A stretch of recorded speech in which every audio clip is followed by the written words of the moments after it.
여러분 안녕하십니까. 다시 확산세를 타고 있는 국내 코로나19 사태가 심상치 않습니다.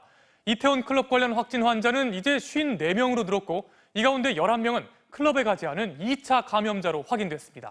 가까스로 한 자릿수까지 떨어뜨렸던 일일 신규 환자 수는 다시 34명으로 치솟았습니다. 경기도는 오늘 클럽 출입자들에 대해 사상 초유의 대인 접촉 금지령을 내렸습니다. 공윤선 기자가 보도합니다. 이태원 클럽 관련 확진자 수는 시시각각 달라지고 있습니다. 방역당국이 1차 집계를 끝낸 어제 자정에서 오늘 정오 사이 12시간 만에 또 11명이 늘었습니다. 전파 속도가 굉장히 빠르고 전염력이 높은 특성을 다시 한번 보여주고 있는 상황입니다. 확진자들에 의해 의료시설이 하나둘 뚫리고 있다는 점도 걱정입니다. 성남의료원과 인천정신병원 외 두 곳의 병원이 더 확진자들에 노출된 게 확인돼 의료진과 직원들을 전수검사하는 등 긴급 관리에 들어갔습니다. 군에서도 이태원발 감염자가 모두 4명으로 늘었습니다. 이태원 클럽을 방문해 확진 판정을 받은 사이버 작전사령부 A하사와 그와 접촉한 20대 병사에 이어 간부 1명도 오늘 확진 판정을 받은 겁니다. 국방부는 사령부 부대원 전원에 대해 유전자 검사를 진행하고 있습니다. 전국적인 확산 가능성이 커지자 경기도는 오늘 이례적으로 긴급 대인 접촉 금지령까지 내렸습니다. 4월 29일부터 이태원의 6개 클럽과 강남 블랙 수면방에 출입한 경기도민은 즉시 코로나19 검사를 받는 건 물론 2주간은 사람들을 만나지 말라는 겁니다. 최고 징역 2년 또는 벌금 2천만 원에 처해질 수 있고 감염이 확산된 경우에는 방역비용 전액에 대해서 구상 청구될 수 있다는 점을 대인 접촉 금지 명령이 전국으로 확대될 가능성도 커진 가운데 박능우 보건복지부 장관은 확산 상황에 따라 언제든 사회적 거리 두기로 되돌아갈 수 있다고 밝혔습니다. 그러나 현재로선 생활 속 거리 두기를 유지할 것이며 등교 개학도 예정대로 할 것이라고 밝혔습니다. 코로나19가 종식될 때까지 경제 활동을 멈출 수 없는 만큼 생활과 방역을 병행할 수밖에 없다는 설명입니다. MBC 뉴스 공윤선입니다. 2차 감염도 속속 확인되고 있습니다. 가족과 직장 동료에 이어 이번엔 확진 환자와 같은 헬스클럽을 다니는 회원도 확진 판정을 받았습니다. 확진 환자들이 거쳐간 도심 상권은 다시 위축되는 조짐을 보이고 있습니다. 윤상문 기자가 보도합니다. 서울 동작구 노량진역 주변의 한 헬스클럽. 불이 모두 꺼져 있고 코로나19 확산을 막기 위해 잠시 문을 닫는다는 안내문이 붙어 있습니다. 열었는데도 지금 오늘은 이제 앞으로는 안 열 거니까 일주일 동안 안 연다고 적혀져 있잖아요. 이 운동시설은 현재 운영이 중단된 상태입니다. 직원들은 긴급히 방역을 시작했습니다.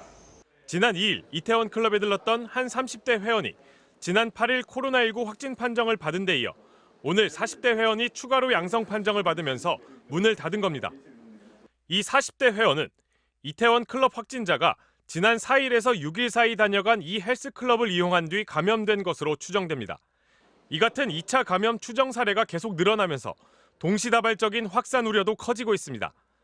클럽 방문자들은 젊은 층으로 무증상자가 30%에 달하고 이동 반경도 넓기 때문입니다.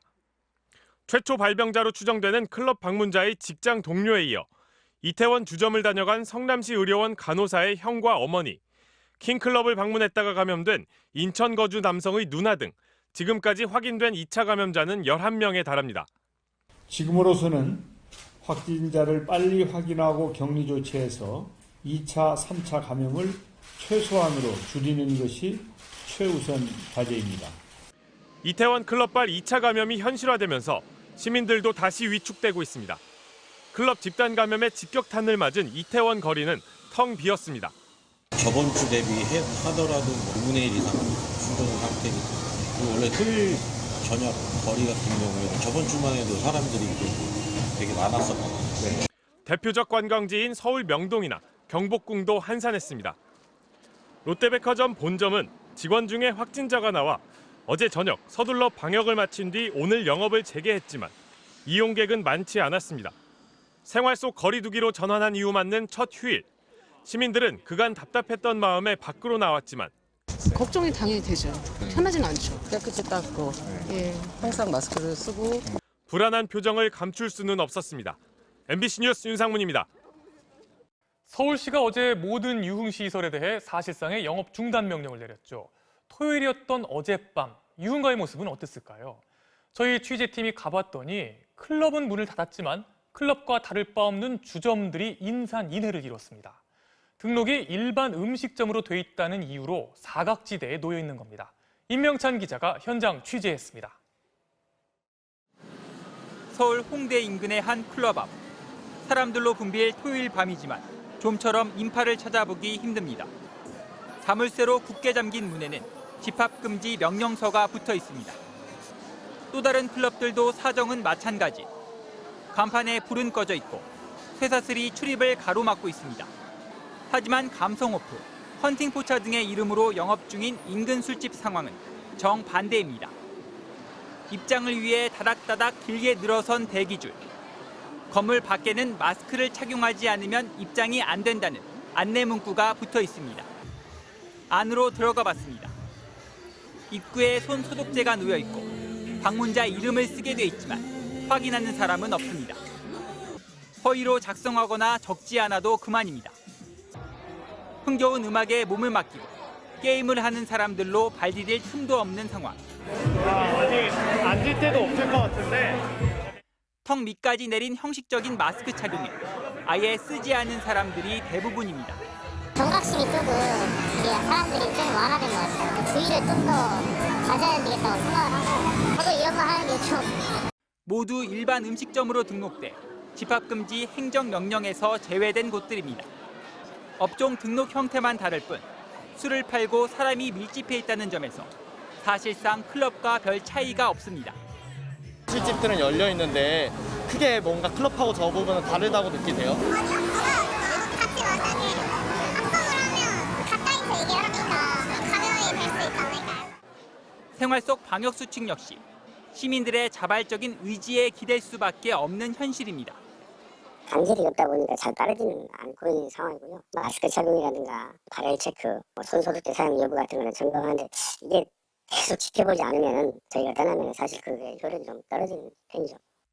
하지만 일반 음식점으로 등록된 전체를 영업 중단 대상으로 확대하기는 현실적으로 쉽지 않다는 게 당국의 입장입니다. 헌팅포차라는 거는 일반 음식점이에요. 그래 일반 음식점을 집합금지 명령을 내릴 수는 없잖아요. 그러다 보니까 이제 현실과 이론의 괴리감이 좀 있어가지고. 서울시의 행정명령 이후 풍선 효과를 막기 위해 경기도와 인천시까지 같은 조치를 취하며 보조를 맞추는 상황. 하지만 유흥시설 유사업소들은 사실상 규제의 사각지대에 놓인 채 변칙 영업을 계속하고 있습니다. MBC 뉴스 임명찬입니다. 이번 확산을 막을 수 있을지는 감염력이 가장 높은 지금 얼마나 빨리 접촉자를 찾느냐에 달렸습니다. 그래서 클럽의 출입 장부에 있는 사람들을 추렸더니 5,500명이 넘었습니다. 하지만 이 가운데 2,000명 가까이가 아직도 연락이 되지 않고 있습니다. 최경재 기자가 보도합니다. 당초 1,500여 명 정도로 예상됐던 클럽 출입 인원은 5개 클럽과 주점으로 조사를 확대했더니 7,200명이 넘었습니다. 중복 인원을 빼고도 5,517명, 서울 용산구청 모든 직원이 통화를 시도했지만 1,982명은 아직도 연락이 닿지 않았습니다. 클럽에서 제출받은 방문자 명단이 부실하거나 아예 허위로 작성된 경우가 많기 때문입니다. 안 받는 분들이 절반이거나 그런 나머지 분들은 신용카드 접수 확인 이런 것들 이제 진행을 해야 될 것 같아요. 한 사람만 작성하고 일행은 따라 들어간 경우 등은 아예 파악이 불가능하기도 합니다. 더 큰 문제는 상당수 출입자가 국내 거주 외국인이라는 점. 재난 안전 문자 수신 대상에서 빠져 있거나 받더라도 한국어를 알지 못할 가능성이 커 진단 검사까지 권하기가 쉽지 않습니다. 제대로 작성도 안 돼 있고 그래서 외국인인지 한국인인지 중간 안 가는 경우도 많이 있고 그래서 이태원 특성이 있다 보니까 외국인들이 좀 있는 걸로 파악하고 있습니다. 번역기 같은 거 안 쓰시는 분들 힘들겠죠. 속도전을 강조하고 있는 방역당국과 지자체는 신용카드 기록 조회뿐 아니라 대구 신천지교회를 조사할 때처럼 경찰과 함께 주변 CCTV를 분석해 동선을 파악 중입니다. 또 통신사 협조를 받아 클럽 주변 기지국 접속 기록을 대조해 방문자를 찾는 방법도 검토 중입니다. MBC 뉴스 최경재입니다. 이렇게 제주의 여성 확진 환자가 이태원 클럽을 다녀온 뒤에도 고객을 100명 이상 상대한 건 별 증상을 못 느꼈기 때문일 가능성이 큽니다. 그만큼 이번 이태원 클럽발 확산에선 유독 증상이 없는 조용한 전파자들이 많습니다. 이들이 특히 활동 반경이 넓은 젊은 층이라는 점에서 방역당국의 우려가 큽니다. 김성현 기자가 보도합니다. 확진 판정을 받은 제주도의 피부관리사는 이태원 클럽을 다녀간 지 나흘이 지나도록 아무런 증상을 느끼지 못했습니다. 그러나 검사 결과는 양성. 이번 때까지는 무증상이었는데 지금까지 없었는데 지금은 열도 나고 이렇게 구토하고 이렇게 좀 하는 모양이에요. 이 같은 무증상 감염자는 유독 이태원 클럽발 코로나 환자들에 많습니다. 통상 10% 정도에 머물던 무증상 환자가 20, 30대 환자가 대부분인 이번엔 10명 중 3명꼴 3배나 높은 겁니다. 검도 건강하니까 증상을 잘 모르고 지나가는 수도 있고 증상이 아주 가벼워서 모르고 지나가는 수도 있거든요. 문제는 젊은 만큼 이들의 이동 반경도 넓다는 겁니다. 상당수는 전국 각지로 여행을 다니거나 대중교통을 이용해 노래방이나 PC방 등 다중이용시설을 들른 걸로 파악됐습니다. 콜센터 직원이나 간호사, 백화점 직원 등 불특정 다수를 만나는 직업을 가진 경우도 많습니다. 본인이 모르는 가운데 취약계층엔 감염의 불씨가 될 수 있는 겁니다. 혹시나 그런 취약계층이 있다고 하면 그런 분들은 굉장히 치명적인 그런 결과를 초래할 수가 있습니다. 보건당국은 증상 여부와 상관없이 이태원 클럽을 다녀왔다면 진단검사를 받을 수 있도록 문턱을 낮추고 적극적으로 검사를 받아달라고 당부했습니다. MBC 뉴스 김상환입니다.